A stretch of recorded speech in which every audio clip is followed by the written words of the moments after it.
So hello, everybody. I am with Dr. Paula Boddington. Dr. Paula is a moral philosopher. You have seen her on my channel before. We talked about AI, and we had such a great conversation. We thought it would definitely be worth to continue thinking about AI, but she's also an expert on the ethical quandaries relating to medicine and in terms of biological issues, let's say. And so right now with all these things going on, I posted about this monkey man, and then there's also the whole thing about AI, which is swirling, and COVID, of course. So we thought that we would talk about this in relation to storytelling and the kind of stories we tell about the things we do in the world as humans.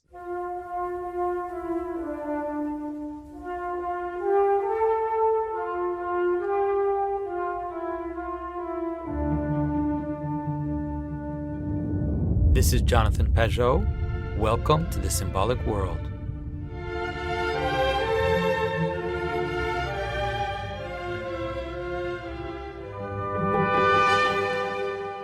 So Dr. Paula, thank you for coming again. I'm really happy. I know a lot of people really enjoyed our first conversation.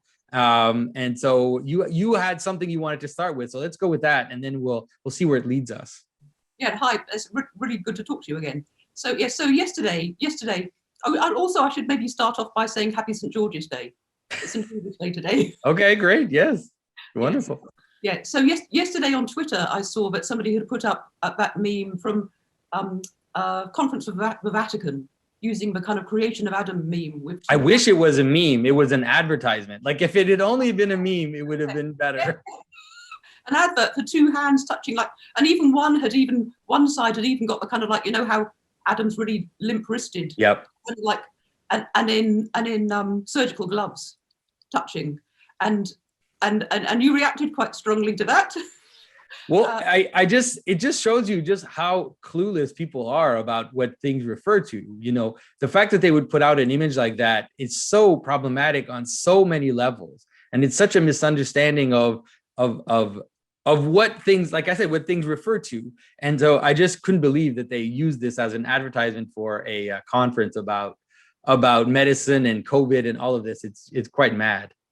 Yeah. So I'd be really interested to talk to you about when you said it's so wrong on so many levels, what those levels are, but also because it's such a common meme in AI. It's used so often to illustrate AI in various ways. And if you put AI creation meme into a search engine, you'll get dozens and dozens and dozens of images on different themes. So sometimes it's like a robot hand, sometimes it's like a kind of digital hand, sometimes there's colors, and quite often actually there's a little spark, like an electric spark between the fingers. That's as if instead of being God breathed life into Adam, it's a spark of electricity.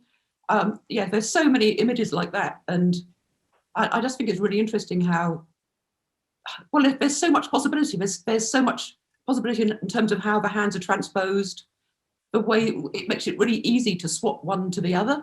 Yeah. I mean, it's really, in terms of, maybe I just want to, because I said that on Twitter, maybe I should help people understand why it's such a problem, first of all. Then we can see why the AI meme would appear as well. There are many reasons why it's a problem, and there were so many. First of all, that image is problematic in the first sense because theologically already there's a difficulty in that image because of the whole bearded God figure, and then Adam, and the touching of the fingers, which is just a very strange way of creation in Scripture is manifested through breath, and so. The image, it's through meaning and breath. And so it's words speaking the word creation into the world, and then also breathing, but it's also light as well. So the AI meme actually gets it better, probably with that little spark that you said in the middle, because there's also this sense that creation happens through light, because light reveals form to us, reveals the unity of things to us. But in that meme, in that advertising, they put gloves on the two, which even if you understand that this, like the touching is what created Adam, I was thinking, like, what if God used contraceptives is basically what they're trying to suggest to us. It's like, okay, what a strange idea. And then all these funny things started going through my mind. It's like, oh, so they they basically want to reintroduce veils in the tradition. Like, what are they doing? Are they putting a separation, like an absolute separation between God and man? So just this misunderstanding. And there's also the strange thing, which is that, they wanted to be multi-ethnic, but they didn't realize that they had like a white man with the hand of God, and then would look like a black woman with like the hand of Adam being limp, and then the other one, they don't. It's like they so don't understand the things they're referencing to, that it's exploding all these directions that they obviously didn't intend. But it's also because they don't understand the problem of the moment, which is why they're even daring to go in this direction. They don't understand how it is that the COVID and the separation of people and this idea of separating yourselves from others, what it means, and especially what it means in church. All of these things are things we're struggling with. And so you can try to gloss over it and pretend it's not there, but then it ends up coming back even in your own advertisements. Even as you're trying to advertise the COVID measures, you end up suggesting this separation and this impossibility of life, which exists in the COVID world. It's like if God and Adam have gloves on, then there's no creation happening. And so that was the problem with the let's say that meme. But in terms of the AI meme, it's fascinating because it has to do with some of the things that I've been talking about in terms of the system of the beast, where in the totalizing system, in the desire to be at the top and not have anything above us, right? In the desire to kind of have this revolt against the divine, or a revolt against the spiritual world, there's a story which makes it inevitable that at some point we're going to want to create life, because we have to claim for ourselves all the things that were above us. We have to take the crown for ourselves, put it on our head. And so there's like an inevitable story which will happen. And it is this, the metropolis, this whole idea of the creation of an artificial being. It's just something that was there in the fiction from the very beginning of the modern age, and it just kind of carries through until today. So, yeah. Well, isn't it also there in Genesis when Eve gives birth to Cain and says, "I have created a man"? I think no. She says, "God has given me a man." I think is what she says. Right. Yeah. It's more like it's more the story of these artificial beings in the sense of making these idols. That in the scripture, that's what will become this image of creating an artificial being, which then becomes the center of a community. So it's like a statue of a god or of a person, and we breathe in its nostrils, and then it becomes like the vehicle for the god. Let's say the shell in which the god inhabits. Yes. Yeah. Actually, I was just listening to a podcast that suggested that actually that wasn't what Hebrew means, but that's another discussion. What do you mean? Sorry. But said that actually that the Hebrew should really be translated so that Eve was making that claim. Oh, really? Interesting. Yeah. Interesting. I mean, that then, I mean, it would be interesting to think about the differences for sure. Because like a good example would be Lilith. So let's say the mythology around Lilith has to do with this. So Lilith actually spawns children from herself without the seed of Adam.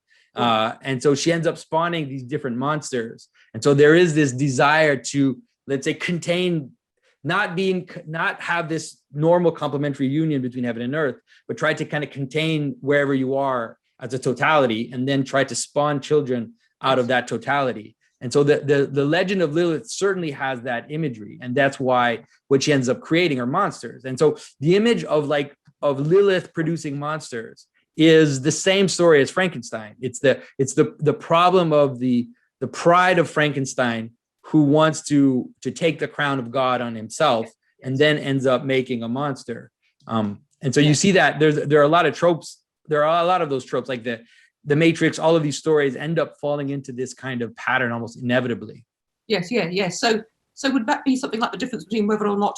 So there's a debate in AI around about whether or not we're creating something which is a tool but we'll be using with us, or whether we're going to be creating something that's going to be completely autonomous to us, and maybe then equal to us. Or actually, this is one of the things where in the AI meme, it's quite often swapped from one side to the other, so that it's easy to replace one to the other. So in the AI in the AI world, there's of course lots of debate and speculation about whether or not AI is going to be superior to us in lots of ways. Yeah, that'll definitely happen. And then this is what we talked about before, this idea of creating the body for a god.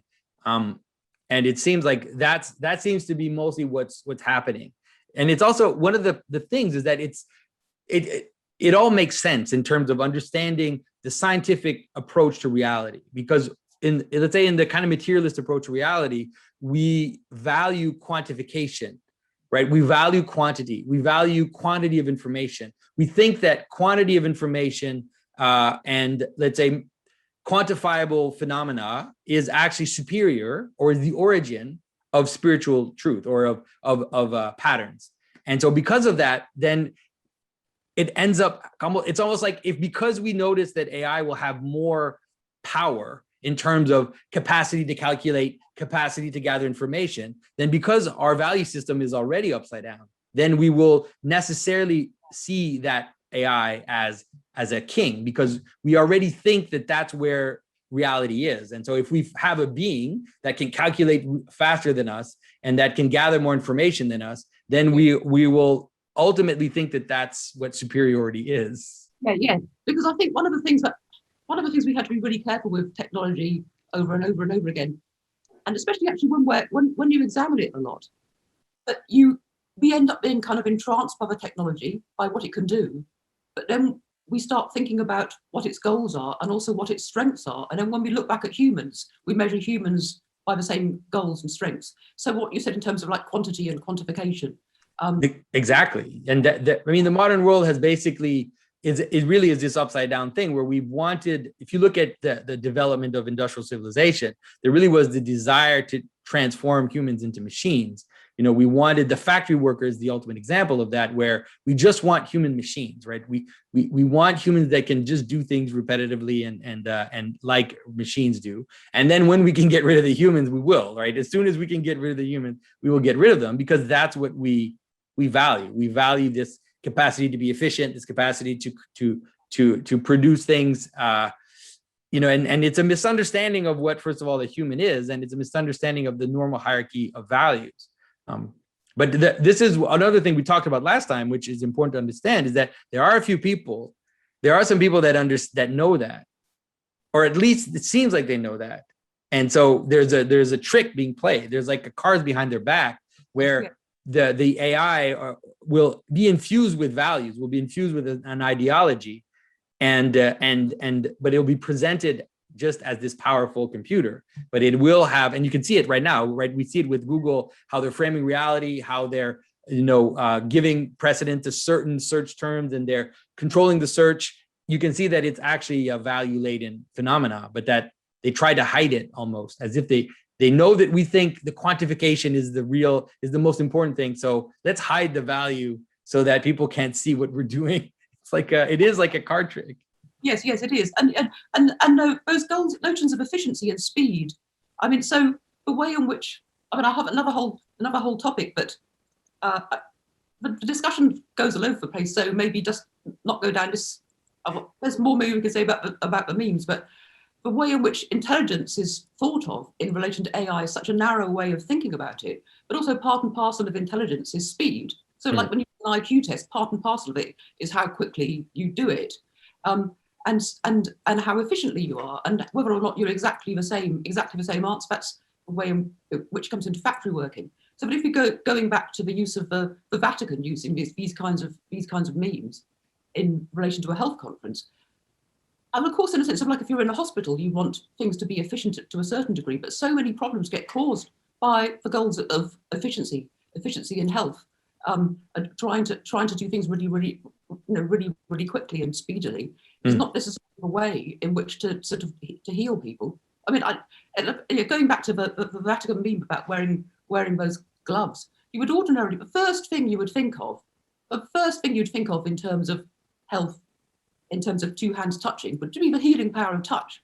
And if you're wearing rubber gloves, you're not touching the person, are you? But touch like, premature babies will thrive if they need skin-to-skin contact. But, it happens throughout whole life. You need the healing power of touch. So the first thing Well, it's contraceptive culture. We think we don't realize because we let's say we've reduced reality to very, very specific thing, and we don't realize that even the notion of contraceptive as a let's say a factor in society, right, as a part of the story, what it does in terms of understanding what productive human relationships are, that it's not, it won't end up being just about sex. It'll end up flowing out into, because sexuality is such a deep part of our narrative. Like, it's such a deep part of understanding who we are and how bonds are created in society, that when you fiddle with that, you're going to end up with an image of God and man wearing rubber gloves and not seeing what's going on, like not understanding why it's actually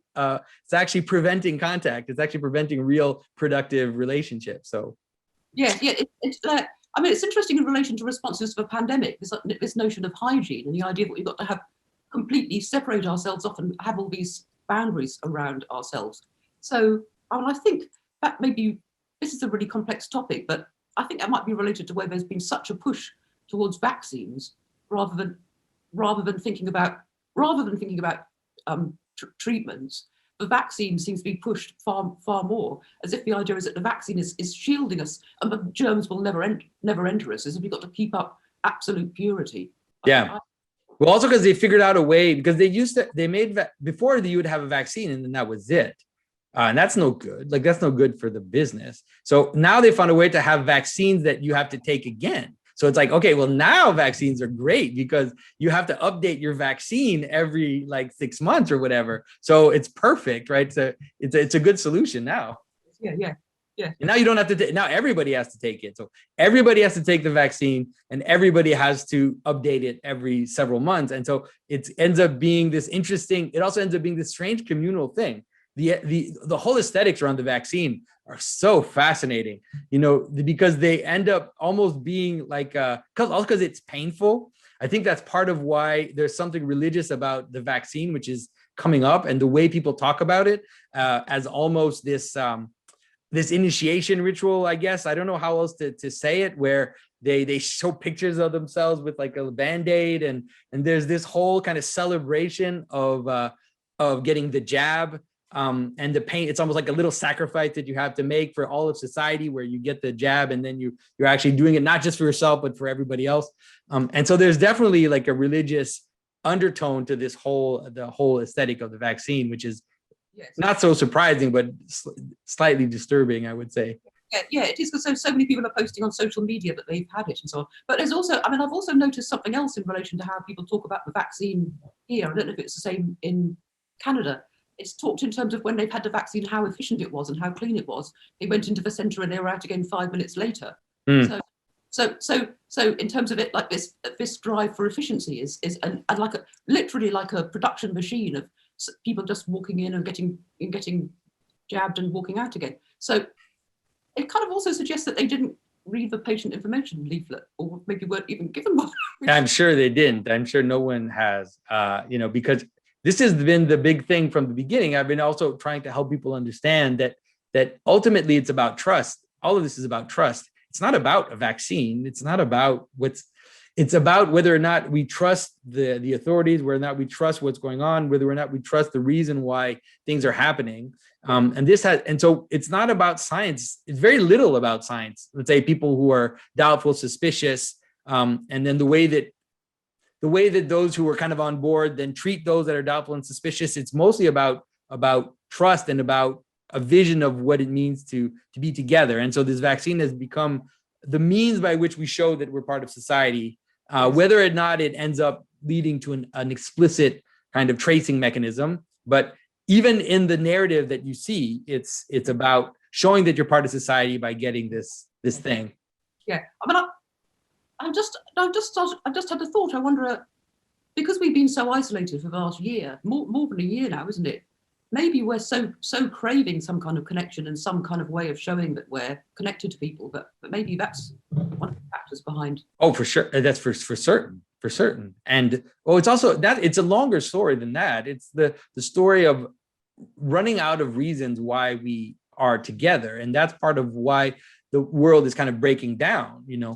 Look, we need reasons to know that we're a society. So, but those, you used to have celebrations, we used to have, religious unity or religious ways of understanding that we're together under God, or different ways of stating that. But now we're running out of those. And in a world where they're trying to create post-national identities, then we also have a problem, which is that so they tried things like, the environment, we're going to fight, we're all going to join together and like fight against environmental problems, but it's not working, like, because it's so abstract, and it does involve sacrifice. It makes you sacrifice things, and you have your bins, so you can kind of have this liturgical practice of like separating the trash, but it's not enough. I don't think the vaccine is enough either, but it's like they're looking for ways to unite people, like racism. And now this is the medical one. What's great about it is that it's trying to portray itself as non-ideological.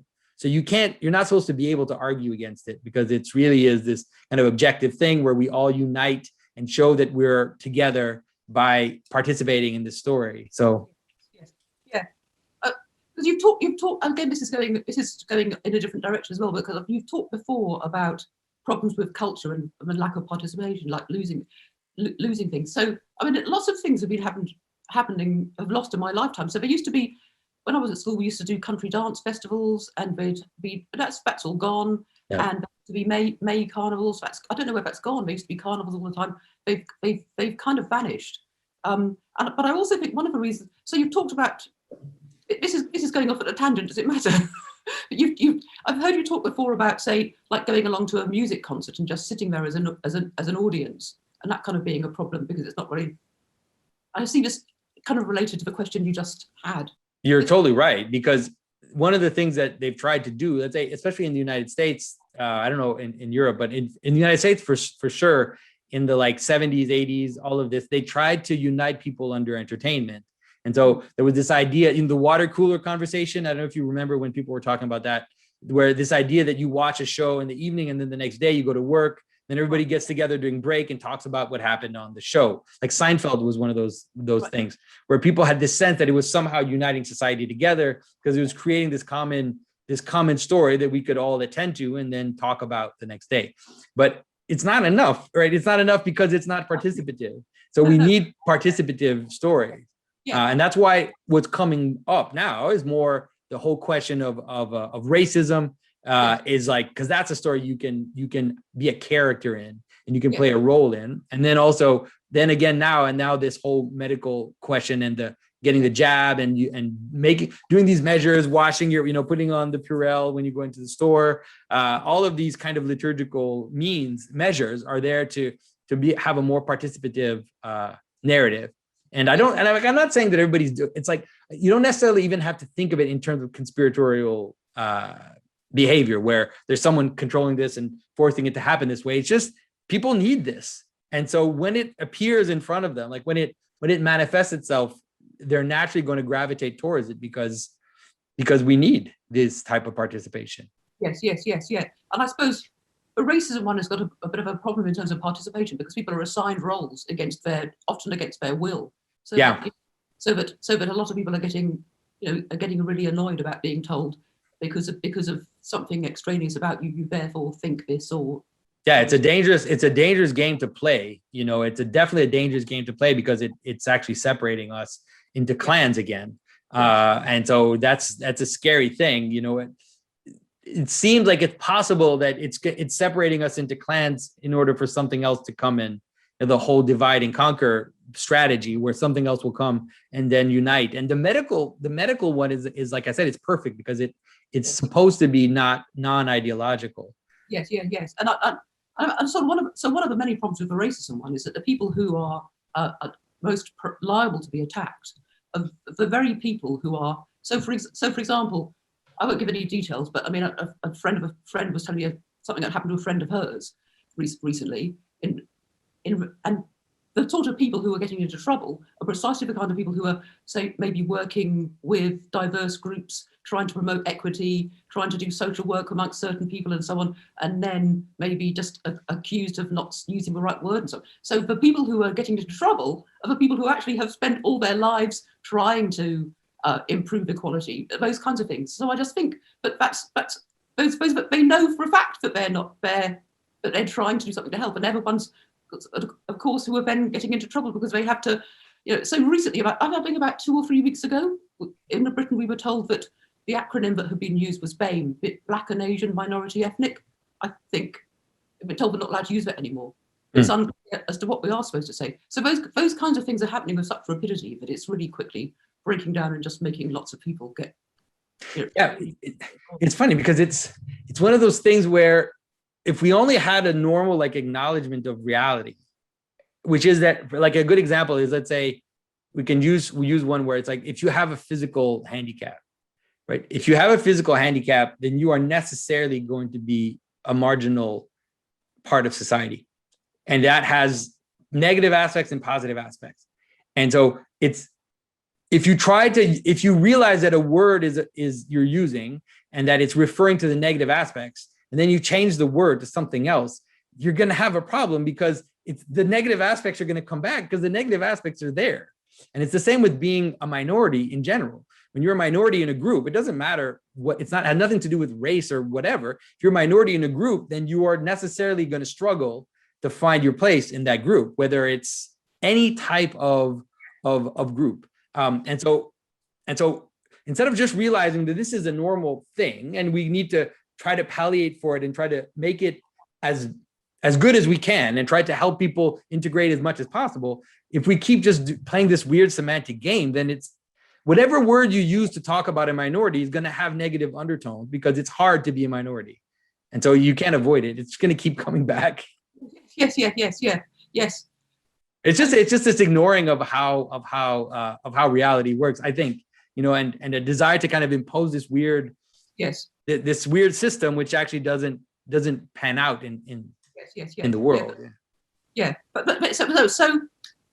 So one of the things I think that really need to stress in thinking about what technology is doing is that it's never just the technology. It's never just the technology. It's always the culture behind it, and they're often working in synergy, or the technology then is helping to shape the culture, and there's a really complex interaction between the two, and that happens in relation to how we think about health, for example, about the ways in which technology might open up possibilities with health, and that changes how we think of it. So for example, in relation to the pandemic, the expectation for how long we should live has changed so rapidly. Yeah. So I looked up some charts just last week. Life expectancy in the developed world, or life expectancy in general, has shifted, but life expectancy in the UK, which I presume is similar to Canada, has increased by nearly 3 years in the last decade. It's just astonishing. And so our expectations of what we expect out of health, it's changed everything. And like you said, and so even this might be very controversial, but I get a sense that, for example, when you look at COVID deaths in different countries and everything, I always wonder if it's more a comment on the state, let's say, of the society itself pre-pandemic rather than about the disease. And so, if there was a country where the population was extremely old and that the systems to deal or to live with these elderly people was not healthy, then I think that's what happened here in Quebec. We have one of the highest rates of death in Canada and almost in the world in terms of percentage. And people are like, oh, we're hit hard. But I'm like, I'm not sure we're hit hard. I think there's something else going on. It's more a story about how the elderly exist and how, like you said, the expectations we've had, which is that the idea of dying at 70, when I was young was like, hey, that's, it's not bad. But now dying at 70 is almost like a scandal. You can't die at 70. Yes. It's really, really interesting. Yeah. And so it's actually changed the story. Maybe you can talk a little bit about that, because I know you were thinking about the idea of how one of the things it does, technology offers up these possibilities, and then that possibility will affect the way the story lays itself out. Yes, yeah, it really does. So I listened to your Monkey Man video last week. The Monkey Man, Yeah. like, I was just so interested in that. I looked at the actual paper. I didn't read all of it because it's like pages and pages of really technical stuff. But it's got something in it that you see over and over and over again. So that in the summary, it talks about interspecies chimera formation. I've got it here with human pluripotent stem cells. This represents a necessary alternative. It's presented as being necessary. So it's the research is being presented as necessary. Necessary to what? So it's an instrumental rationality. It's necessary to certain aims that you have. So, you know, What did they say? Did they tell us what the aims are? Did they mention them? You know? So there are various regenerative medicine applications. So, for example, including like the generation of organs and tissues for transplantation, and also just understanding early human development and early embryo development in humans, and also evolution of humans and of primates. So one sort of fairly abstract knowledge. I mean, the abstract knowledge, to be perfectly fair, a lot of knowledge which is called like blue skies research ends up being really useful, but also just fascinating. I mean, like stories about human evolution, finding out about human evolution is just really interesting. But it's always presented as being necessary. If there's a way of finding something out, the only way you can do it is in this kind of way. But I mean, but if you'd murdered somebody, for example, it would be necessary to find a way to dispose of a body to make certain your DNA wasn't on it, wouldn't it? But you probably shouldn't have murdered them. So it depends what the goals is. But that word necessary is just so often slipped in as something that we just have to do. And it also describes it as fundamental research. So talking about it as fundamental research, again, emphasizes the notion that it's just really, really important to do. But I was fascinated in terms of how, so there's ways in which this idea of necessity is opened up in terms of the possibilities that are created. So that it's trying to think up, or trying to produce like maybe organs and tissues for transplant. So we already actually pig valves are often used in transplant for heart valve operations. So humans often have pig valves planted into them. So there's a possibility that you might be able to grow organs in other species or somehow use cross-species organs. So in research, they've tried to do, so basically in the research, they took human stem cells. So just to remind everybody, a stem cell, it will come from a stem cell line grown in a lab. A stem cell is a stem that's got a capacity to become any different type of cell. So it could be placed in the body. And they've managed to got these monkey embryos. So in terms of getting the monkey embryos, that means that they've had to get the egg and the sperm from the monkeys, which means that the female monkey has had to superovulate and have the eggs harvested, which is, I mean, it's quite a burden on the monkey actually, because for women who've gone through that for IVF, it's quite a burdensome procedure actually. So then they've fertilized the monkey embryos and then got them in a stem cell. Yeah, they got a human stem cell and put it into the monkey embryo to see how many days it can survive. And then they haven't transplanted it into an animal, but if they were to do so, it would remain an open question as to what would happen to the human stem cells. What would it do? Would it develop into a particular organ? So I suppose the worst nightmare would be, but like it's a monkey body and a human brain. Yeah. So there's that kind of problem, but the idea that it's necessary because we need it for organs for transplant, it's really interesting how that kind of necessity starts to develop. So the first organ transplant patient was somebody who happened to have an identical twin, so whose kidneys had packed in and needed a kidney transplant. That was the only possibility, and he had an identical twin. So you can transplant from identical twin because there's not going to be any organ rejection. Yeah, it's exactly the same. So from then, organs then spread out to close relatives, as long as they're a match, and then to finding searches with strangers. And then it's also spread out more to sort of black markets in organs, actually, and people being, accounts of people being kidnapped and used. Yeah. And then the search. So what happens is the class of patients who could benefit from an organ transplant is vastly greater than the supply of organs. Yeah. That's already set up a kind of shortfall. So you've created a possibility. You create a possibility in medicine. We think we can do this, and then lots of people could benefit from this very vaguely described possibility. And then because it's a medical need, So it's also really important to understand. You could think of it in terms of the mad scientist in a lab, like some crazy scientist doing this stuff. You can easily imagine the scientists doing this must be kind of really crazy, mad type, driven by lust for power. Yeah.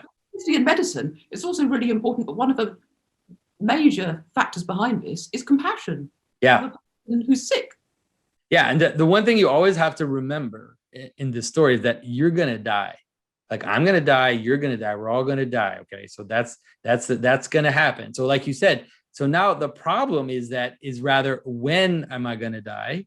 And what is the limit that I'm willing to accept that death is reasonable. Right. And so with medicine, what's happened is that without necessarily understanding the ramifications of that, we're pushed the limit of what is reasonable reason to die further and further, to a point where, like you said, they're doing these things and they're saying it's necessary because we've already accepted a limit to what it means for a death to be reasonable.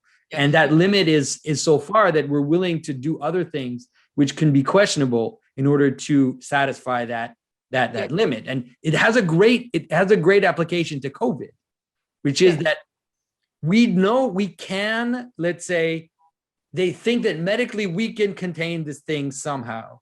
Yes. Because it's possible. We think it's possible. And because technology makes it possible, then there's no even question whether we should do it or not.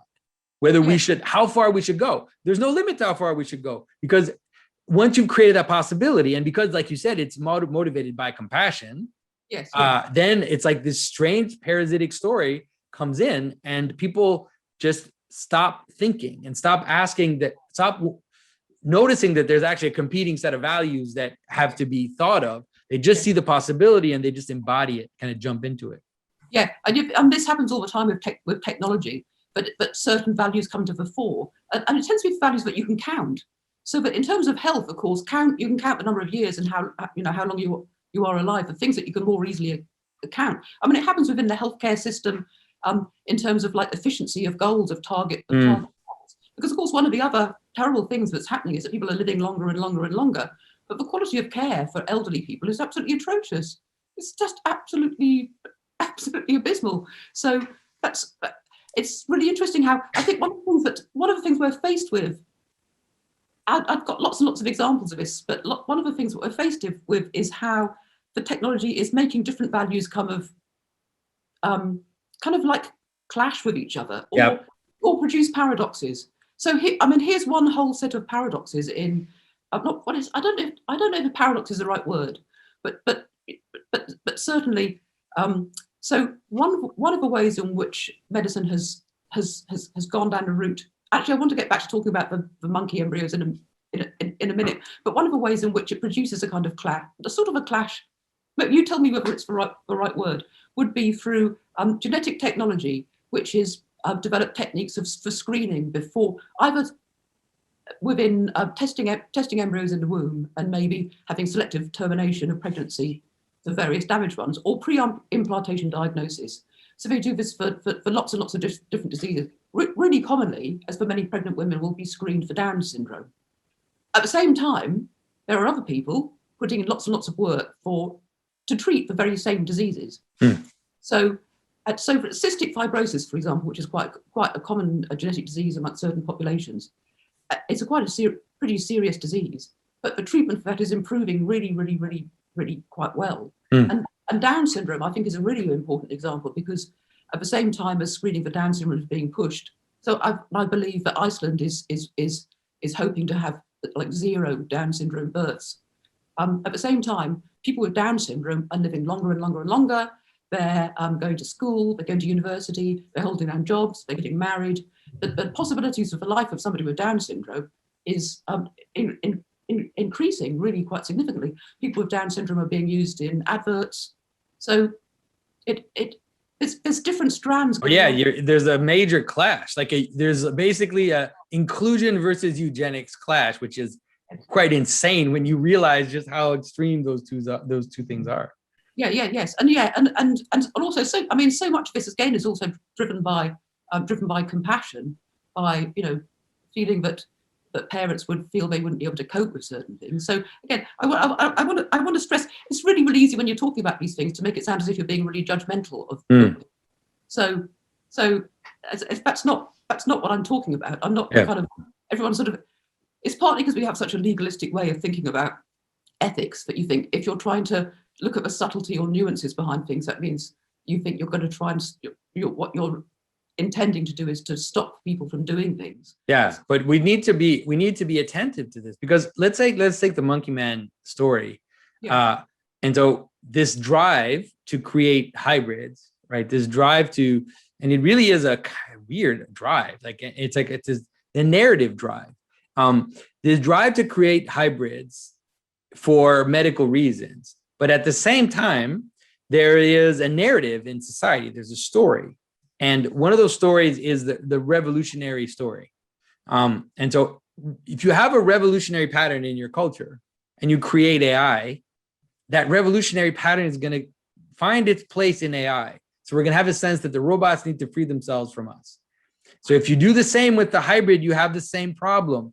The recent line of Planet of the Apes movies has the apes as the good guys and the humans as the bad guys. Please remember that, people. Because as you're creating these hybrids and you have a revolutionary pattern in your culture, you're setting up something that you're setting up a situation where you're going to have compassion for these hybrids and not and an upside down compassion, even where you're going to want to make them into your king, which is just a scary stuff. Yes. So one of the things that I've noticed going back to the AI creation meme with the spark of electricity. As you said, I mean, you pointed out that if it was light, then that would fit it more with the Genesis story. But if we're thinking about it in terms of electricity, and we're thinking that, and of course we are made of electricity, our brains run on electricity. But that's one of the ways in which humans can be seen to be inferior to AI. Because one of the ways in which we're often talked of dismissively is that because our brains are running in we're trapped, if you like. It's not a good way of putting it, but we are biological beings. Yep. And a lot of people saying, well, the way in which we think, if our brains are like computers, we're trapped by what's called wetware. Have you ever come across that term? Like where wetware. So then the AI it can run much faster. It's in silicon. You can have quantum computing. You can do stuff far faster. So again, that's an example of how we think what we've created is going to be better than us. We're just trapped in wetware, or the way in which our thought processes are hampered, if you like, by our emotions, our desires, or by the ways in which actually we've stemmed from evolution. So another way in which we're seen as being potentially inferior to AI is because a phrase, I hadn't actually heard it until recently, but we're just kind of like trapped in monkey suits because of the ways in which we have, factors about how we behave driven by our evolutionary past, for example. Yeah.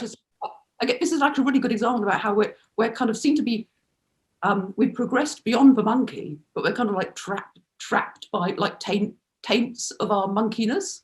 If only we could get away from the monkeyness, we could then go on to the next step. That's where you see this like hint of Gnosticism in the modern thinking. The idea that evolution is progress, right?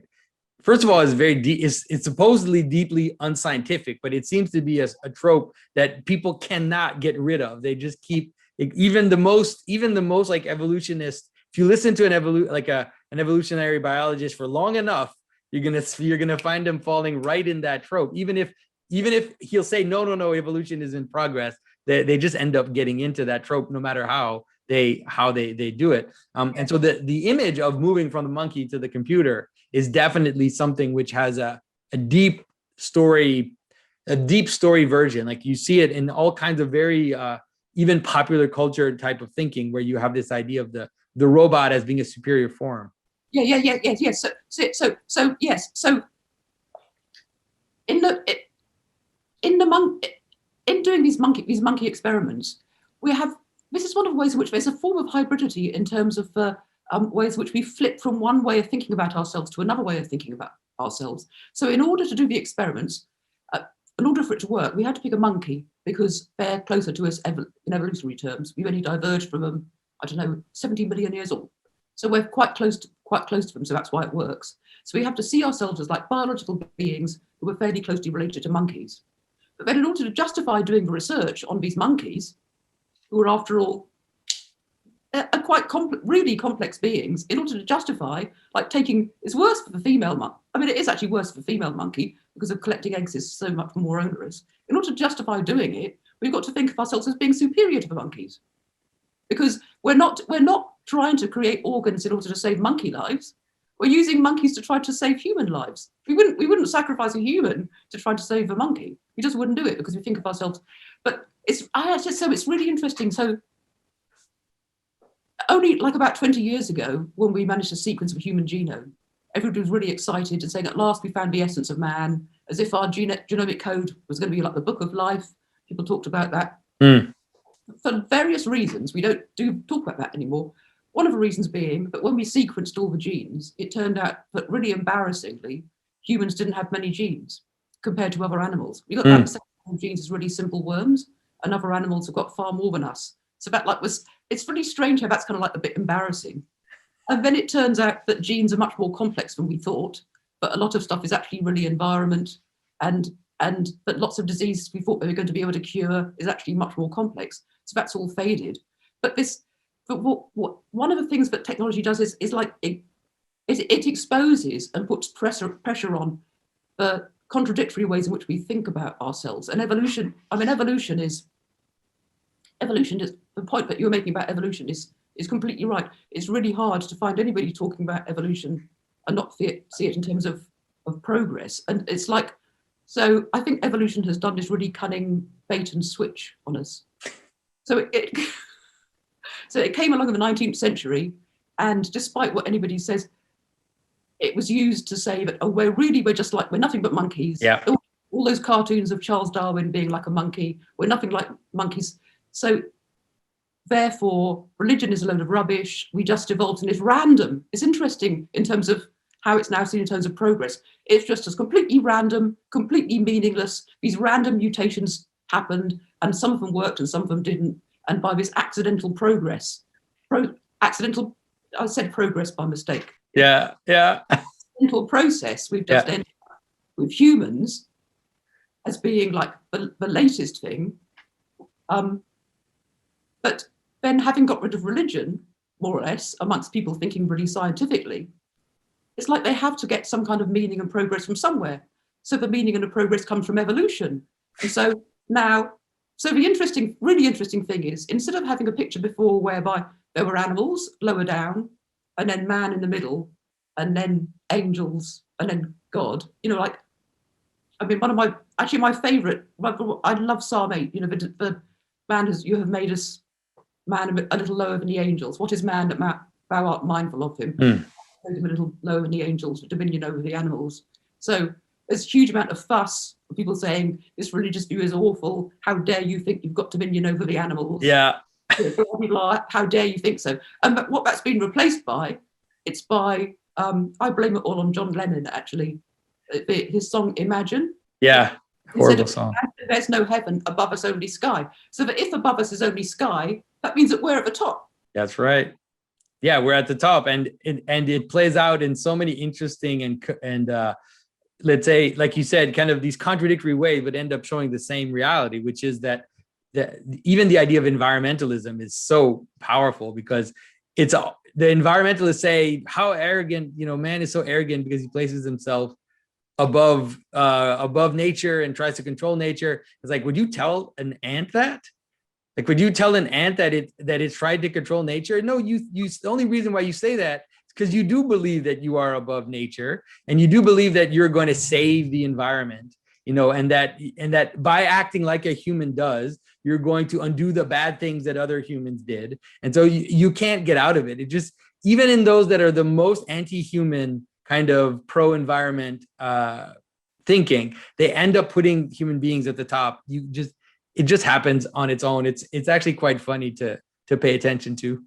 Yes, yeah, because in terms of environmentalism, if you just see us as organisms part of a planet, if you take something like the Gaia hypothesis, then if for example we do stuff that leads to human extinction through climate change or whatever we're doing, but we'll just die out, the cockroaches will take over and stuff. Or That's right. Is there morality to like the meteorite that destroyed the dinosaurs? Like, why would there be more morality in human extinction, or not just human extinction, all the other races that are being extinct? Like if a certain predator like eats all its prey, and then it does it to an extent that it can't survive itself, that's no moral question. It just happened, and then other beings will take its place and just keep going. And so nobody believes that.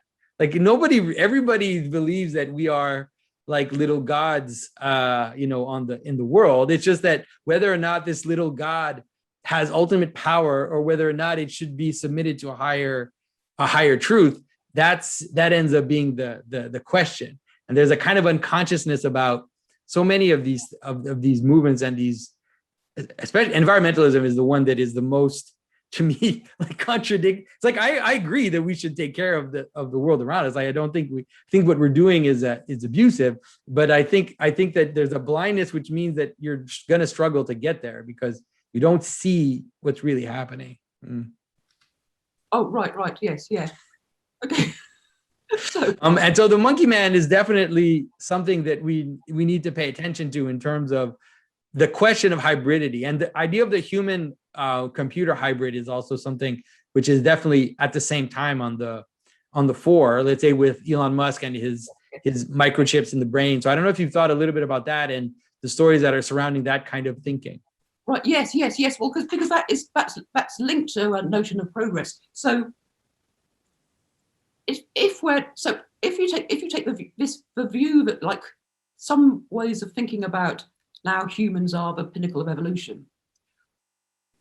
Of course, the problem with that is if you're thinking that evolution is a prime mover, then you just wait and see what evolves next. But actually, people are not really satisfied with that. So there's kind of, if you like, a number of different strands forward, but you could divide them into two. One is a kind of strand that humans need to use machinery to try to improve ourselves. So we have the Elon Musk type of wanting to have the Neuralink implant in the brain. So one of the reasons why he wants to do that is to make us able to keep up with AI, because we're thinking that AI is going to be basically thinking so fast that we won't be able to understand it. So we need to be able to link with AI to be able to understand it. So merge having these plates in your brain. I mean, I don't think I would volunteer for that, actually. Yes. But actually, that's also really interesting, because it's also really interesting. It actually relates again back to that question of medicine in terms of developing it, because a proposed use for it would be for people who are maybe completely paralyzed, who've been paralyzed in some terrible accident, who might be actually quite grateful for an implant in their brain so that they can maybe directly move the world, so that you could maybe get your thoughts translated and so on. So that actually you could then actually really start to understand why, if you were suddenly paralyzed, or you'd been in some catastrophic medical disaster, and you were given the option that it might be pretty dangerous, but would you like an implant in your head so that you can then communicate? For instance, you've got locked-in syndrome. You can actually understand why somebody might think that would be, a really good progress for somebody. But in terms of understanding, in terms of taking upon that risk in order to communicate with AI, one of the things that's happening is that it's thinking of progress in terms of something really quite specific. So that the people who talk about progress in this way, there are people who, so Max Tegmark, for example, he's a cosmologist. I think he's at MIT, and he was one of the people he's one of the founders of the Future of Life Institute, and he wrote a book about 3 years ago, I think, called I think it's called Human 3.0. It's Human 3.0. I suggested you read it, but I know you haven't had time to read it. So he talks about evolution. He's an example of people talking about evolution, but seeing evolution in terms of making the universe aware of itself and having knowledge and understanding, and seeing it in terms of that's a good thing. So he said before that happened, before the universe woke up, there was no value in the world. You have to wake up in order for you to have consciousness of yourself, and that would create knowledge and value. But then humans are at the pinnacle of that, but we've reached the end of, more or less the end of it. In terms of biological evolution, it's going to be too slow. Stephen Hawking talked about that as well. He said human biological evolution is so slow, so we're going to get overtaken by machines. So you might worry that machines are overtaking us, or you might be pleased because you might think what we can do is invent machines, and they'll be more intelligent, and we'll create more and more and more intelligence in the universe. And that's where the future is. So the future is not human. So one future is humans, we need to enhance ourselves to survive or to develop. And the other is that bye-bye, little human, you were just like a monkey ancestor. You were just like the Neanderthal to the AI, and the future descendants are going to be AI. But of course, in order to paint that picture, you have to decide what out of what's happening in evolution is progress. Yeah. Progress constitutes intelligence, and that's So like, you know, so if we go back to the creation of Adam meme, if you think of it, man is made in the image of God, you then have to think about, well, what aspects of us are in the image of God? It can't be every little tiny detail. What is it? So the answer these people are giving is that it's intelligence, this particular form of intelligence, which you think a machine can exemplify. Yeah, exactly. And I think that one of the issues that happens is, of course, understanding yourself as the summit of, as the human person, that's at the summit of this capacity to value is already the problem. Like, it's already the problem, because the mechanism of valuing, or the capacity to notice the good, is something which, at least in every other culture in the whole history of the universe, has helped people understand that there's actually a hierarchy that goes up above us, that this valuing actually leads up to goods which are beyond just the individual person, whether it be communal bodies, you know, in terms of beings that come together in systems that point to something above it, and then continuing on into seeing these values embodied in different images of gods or angels, all the way up to the infinite. But as soon as you see the human person as this only valuing thing in reality, then it leads to this problem of this solipsistic problem of this kind of like, because then it comes self-valuing, like this weird self-valuing, and then it creates these strange aberrations, which are both extremes in a way, like that are kind of two extremes in terms of, like you said, seeing ourselves as these all-powerful gods that can do whatever, or seeing ourselves as these future ants which will spawn something above us, which will be something that is more reasonable, that is faster, that is more in terms of quantifiable qualities, has more in terms of these kind of quantifiable qualities. But valuing is not quantifiable. Like, that's what valuing is. Value is quality. It's something which jumps above this quantifiable, or this speed, or all of this of this type of thing that people think is what intelligence is. And so there's an internal problem even in the way that they understand what intelligence is, what the purpose, you know, what the purpose of consciousness is. All of this is deeply problematic. Yes. I think you're right, but there are more problems still. So I think one of the things we as humans always have to do in terms of thinking about value is always be aware that we might be wrong, and to ask ourselves the question. And so that's why it's dangerous just to do it on your own. That's why you need feedback from other people. That's why you always have to, you know, ask yourself whether whether or not you're biased in some way, or ask yourself whether or not you're being selfish. Actually, this is something else I've always been really interested in. I did my PhD on self-deception. So you always have to be aware of the fact that we might be, but we might be deluding ourselves in some kind of way. So we need to have a certain sort of humility. But you just don't see that in these grand visions. And something else also that's happening is that there's so much focus on the individual self. There's so much focus on the individual.